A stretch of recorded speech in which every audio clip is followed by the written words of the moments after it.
Hi guys! Sorry for the late review. And now, this is my review about Hero or aka Versace Eros from Marco Polo Perfumes. Okay, let's talk about it.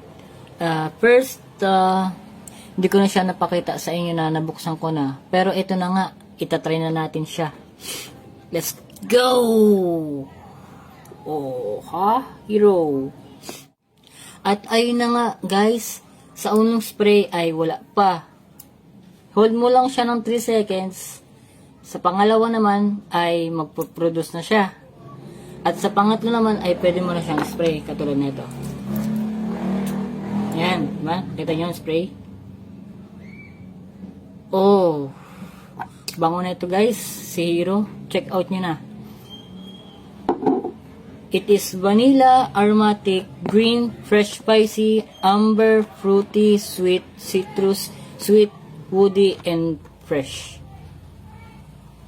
Eto, kapag nag-dry down si Hero, maamoy mo yung pagka-fresh niya, yung tipong bagong ligo ka lang, tapos syempre, amoy fresh nga, di ba?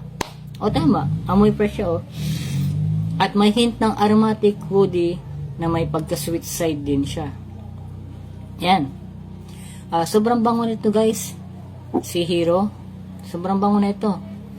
And very long lasting and 35% oil based. And that's it guys. Hope you like my review about Hero. Sensya na. Late review ako. Bye.